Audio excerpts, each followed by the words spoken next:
저는 현재 시댁에 살고 있는 새댁입니다. 결혼 2년 차에 아직 아이는 없어요. 남편은 오래전에 어머니를 여의고 결혼 전까지 시아버지와 단둘이 한 집에 살고 있었어요. 저에게 결혼하기 전에 진지하게 이야기를 하고 싶다며 고민을 털어놓았습니다. 아버지께서 아주 몸이 안 좋으신 것은 아니지만 혼자 두고 따로 살기에는 자기가 너무 걱정이라며 말이죠. 효자로 소문난 남편이라 그런 점도 마음에 들었습니다. 그래서 걱정 말라고 결혼해도 시아버지 모시고 살겠다고 이야기를 했습니다. 그러자 남편은 정말 기뻐했어요. 남편과 만난 계기는 영화관에서였습니다. 당시 영화관 매표소에서 근무하고 있던 저는 주로 낮에 근무를 섰어요. 평일 낮에는 영화를 보러 오는 손님도 별로 없고 한가로워서 시간이 무척 느리게 흘러가곤 했습니다. 자주 오는 손님들의 얼굴은 금세 익숙해졌어요. 그날도 제 눈에 띈 남자가 한 명 있더라고요. 멀쩡하게 생겼는데 맨날 대낮에 혼자 영화를 보러 오길래 저는 백수인가 보다라고 생각했었습니다. 일주일에 두세 번은 영화를 보러 오는 남자가 신기해서 자꾸만 보게 되었고 어느새 저는 그 남자가 오는 날을 손꼽아 기다리곤 했어요. 남자는 영화를 무척 좋아하는지 장르를 가리지 않고 모두 보는 것 같았어요. 멜로, 코믹, 액션, 휴먼, 심지어 공포까지 대체 안 보는 영화가 있는 걸까 싶었습니다. 그러던 어느 날 남자가 똑같은 영화를 두 번째로 예매하더라고요. 순간 저도 모르게 이 영화 보셨던 거예요? 라고 말을 해버리고 말았습니다. 그러자 남자는 무척 당황해 하더군요. 아, 내 마음에 들어서 두 번 보려는 거예요. 그런데 요즘 영화관에서는 그런 것도 알려주시나 봐요. 저는 얼굴이 새빨개진 채 얼버무렸지만 너무나도 수상하게 바라보는 남자의 표정에 사실대로 이야기를 했습니다. 예전부터 자꾸 눈이 가서 기억하고 있었다고 말이죠. 그러자 남자는 환하게 웃으며 오히려 기억해줘서 고맙다고 이야기했습니다. 그렇게 우리의 인연은 시작되었어요. 알고 보니 남편은 회사를 오후에 출근해서 새벽에 퇴근하기 때문에 친구들을 만날 기회가 적어서 혼자 영화를 보는 게 취미로 더해졌다고 하더군요. 그래서 매번 낮에 영화를 봤는데 그게 이렇게 저와의 인연을 만들어주게 될 줄은 꿈에도 몰랐다고 했어요. 저 역시 낮 근무가 편해서 지원을 했던 건데 남편을 만나게 될 줄 알았을까요? 우리는 하늘이 점 찍어준 연인이라며 서로 기뻐했습니다. 그렇게 알콩달콩 사랑을 키워가게 되었어요. 솔직히 사귀면서 아무런 우여곡절이 없었다는 건 거짓말이죠. 남편의 오후 근무는 처음 만나게 해준 소중한 계기였습니다. 하지만 막상 사귀게 되니 참 불편한 점이 많았어요. 함께 무언가를 할 수 있는 시간이 애매하더군요. 근사한 레스토랑에서 저녁을 먹고 싶어도 그럴 수 없었습니다. 그렇다고 남편의 시간에 맞춰서 아침에 밥집을 가자니 문을 연 곳이 있을 리 만무했어요. 데이트다운 데이트는 즐기지도 못해서 저는 점점 스트레스가 쌓였어요. 그런 저를 보더니 남편은 어느 날 차라리 이렇게 다툴 거면 헤어지자고 하더군요. 하지만 저는 그러고 싶지 않았습니다. 데이트를 자주 못해서 그렇지 남편이 싫은 건 아니니까요. 무엇보다 저와 남편은 궁합이 아주 잘 맞았습니다. 남편 전에 남자를 몇 번 만나봤지만 지금 남편만큼 저에게 만족감을 주는 남자는 없었어요. 솔직히 그게 가장 큰 역할을 했어요. 부끄럽지만 저는 돈을 많이 벌어다 주는 남자보다 궁합이 잘 맞는 남자가 좋았으니까요. 돈은 저도 같이 벌면 되는 거고 있다가도 없는 거고 없다가도 있는 것이지만 남녀 관계는 그렇지 않잖아요. 그렇기 때문에 남편의 바지를 잡고서라도 절대 헤어지지 않을 거라고 말했습니다. 때문인지 남편은 그 뒤로 헤어지자는 이야기를 꺼내지 않았어요. 차라리 이렇게 매번 힘들게 데이트를 할 바에는 아예 결혼을 하자고 결심을 했습니다. 어차피 우리 둘 다 결혼 정년기에 다다른 나이였기에 그렇게 무리한 이야기는 아니었어요. 그렇게 우린 결혼을 약속한 후 각자의 집에 인사를 드리기로 했습니다. 우리 집에서는 남편을 무척이나 좋아했습니다.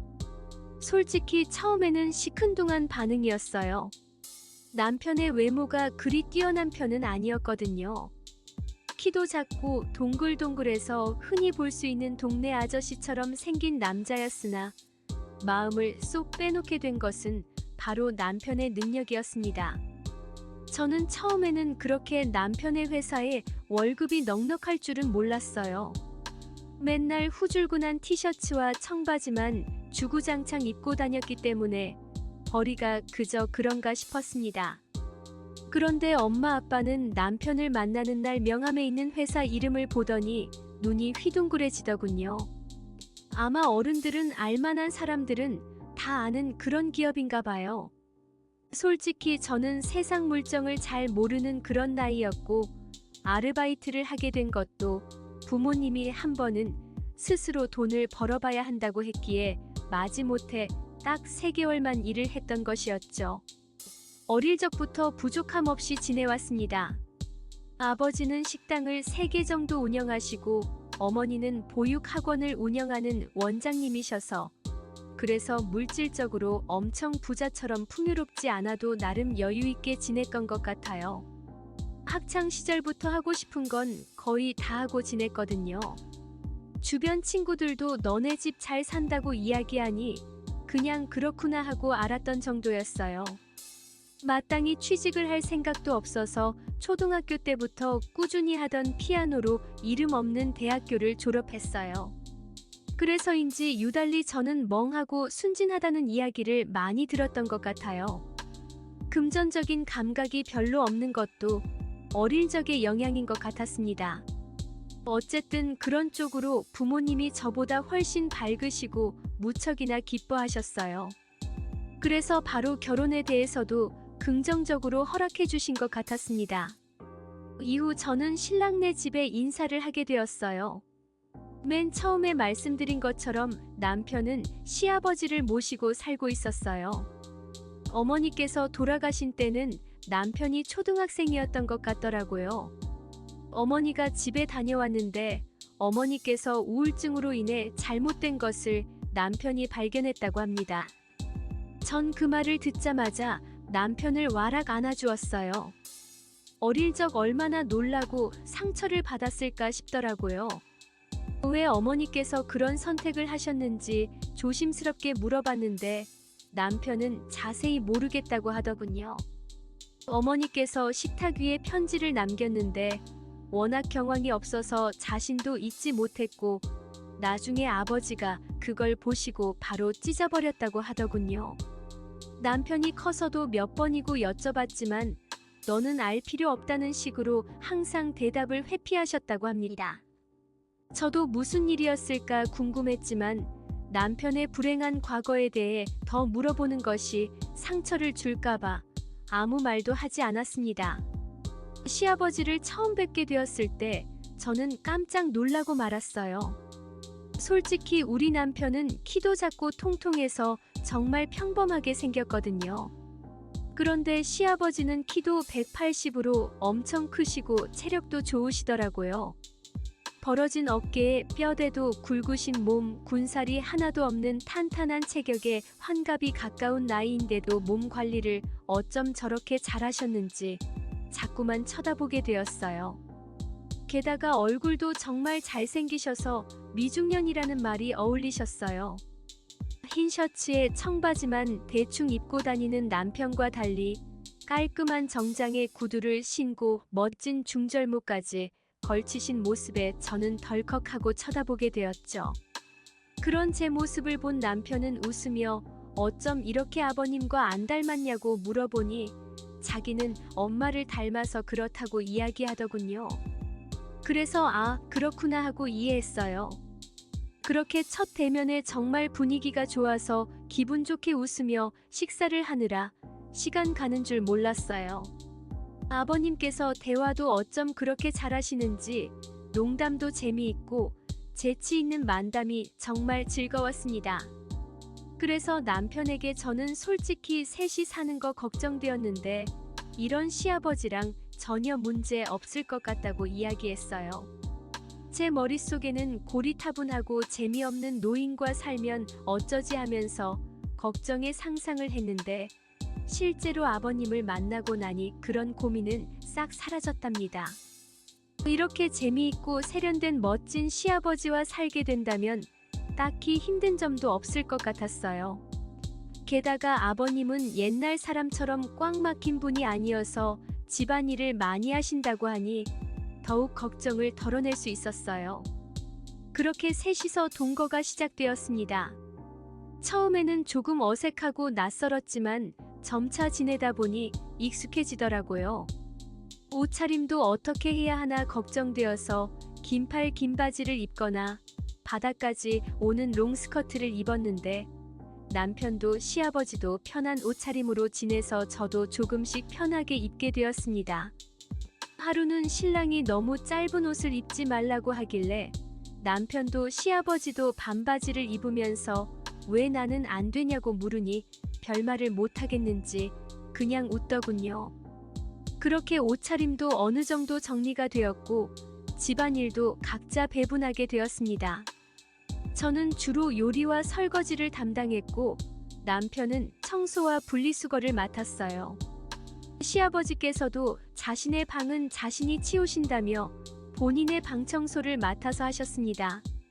모든 게 아무 문제 없이 착착 흘러가서 신기했어요.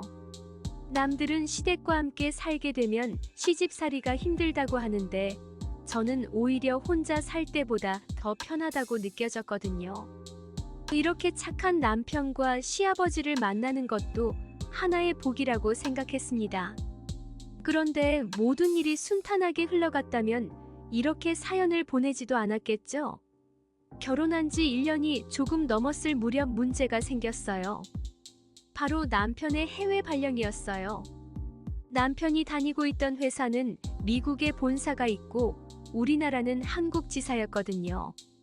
남편이 한국 지사에서 일하며 성과를 인정받아 미국 본사의 발령을 받게 된 것입니다. 남들이 들으면 정말 잘된 일이고 축하할 만한 일이잖아요. 저도 처음엔 진심으로 축하해 주었어요. 그런데 남편이 저에게 이상하다는 듯 자신과 같이 미국에 갈 건데 왜 아무런 준비를 하지 않냐고 묻더군요. 그 말에 제가 더 당황했어요.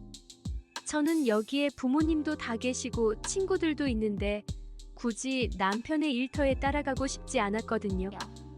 미국이 물론 좋은 나라라서 가보면 좋겠죠.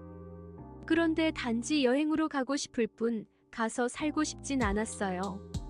엄마 아빠도 없고 친구들도 없는 나라에서 오직 남편이 퇴근하기만을 기다리며 지내기 싫었어요.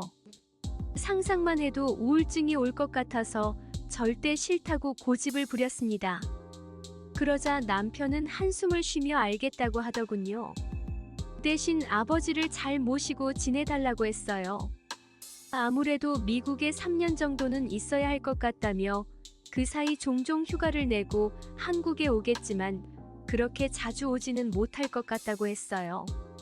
1년에 2번 정도는 꼭 오기로 약속한 뒤 남편은 미국으로 향했습니다. 처음에 시아버지와 단둘이 집에 있다는 사실이 조금 어색하긴 했어요. 대화를 나눠도 항상 남편이 가운데 있었는데 이제 둘만 이야기를 나누려니 자꾸 말이 헛돌더군요. 그런데 저와 마찬가지로 시아버지도 많이 불편하셨는지 어느 날 저를 앉혀놓고 술을 먹자고 하셨어요. 한 번도 단둘이 술잔을 기울인 적이 없어서 이렇게 우리 둘이 남처럼 어색한 것이라며 소주 한잔 하면서 서로 속 터놓고 이야기한 뒤 내일부터 편하게 아빠와 딸처럼 지내자고 하셨어요. 저도 시아버지 말에 동의하고 술을 마셨습니다. 이날에는 둘 다 별일이 없었어요.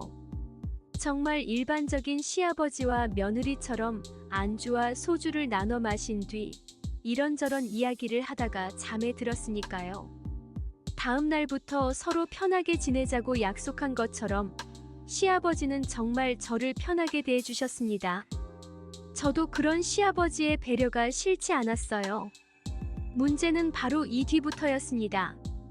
요리를 준비하고 있는데 시아버지께서 쓱 다가오시더니 간을 보자고 하셨어요. 대수롭지 않게 한 숟갈 드리니 맛보시고 아주 맛이 좋다며 우리 며느리 참 기특하다고 칭찬을 하셨어요. 칭찬에 익숙해서 별다른 의식을 하지 못했는데 이게 바로 시작이었어요. 그 뒤로 시아버지께서 칭찬을 할 때마다 미묘하게 스킨십을 하셨습니다. 처음에는 어깨, 그 다음에는 팔, 허리 순으로 점점 나아갔어요. 저도 그땐 무슨 생각인지 별다른 의심을 하지 못했죠.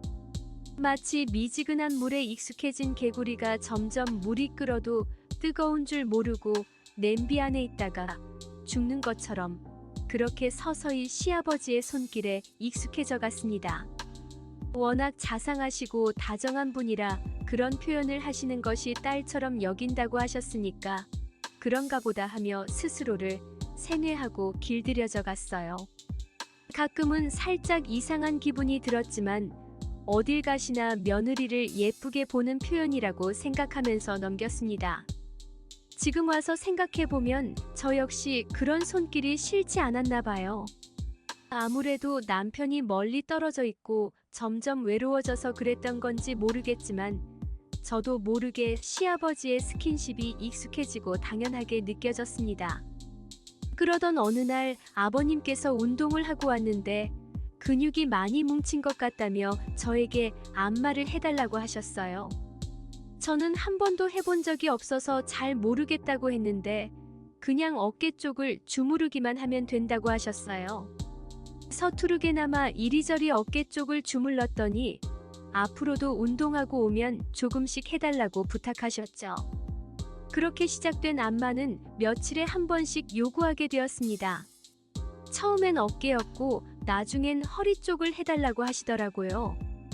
허리 디스크가 조금 안 좋은 것 같다며 골반에 가까운 쪽을 주물러 달라고 하셨다가 어떤 날은 하체 운동을 많이 해서인지 허벅지에 근육이 뭉쳤다며 안쪽을 마사지해 달라고 하셨습니다.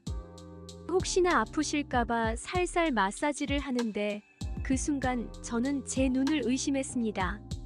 시아버지가 너무도 건강한 반응을 보이시는 거예요.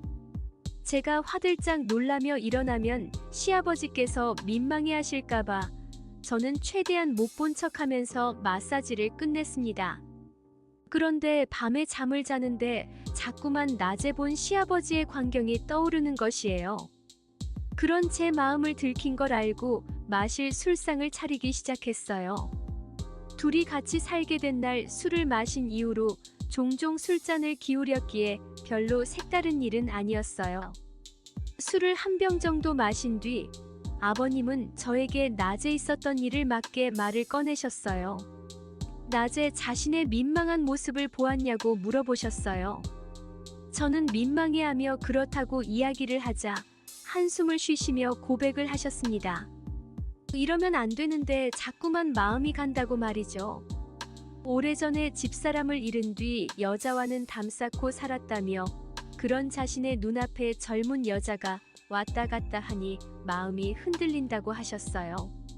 며느리라서 그러면 안 되는데 자신의 이상형인 여자였어서 마음을 품게 되었다며 제게 다가오더라고요. 그런 시아버지를 밀쳐내려다 한편으로 홀로 계셨던 외로움을 생각하니 불쌍한 마음도 들어서 어깨를 다독여 드렸습니다.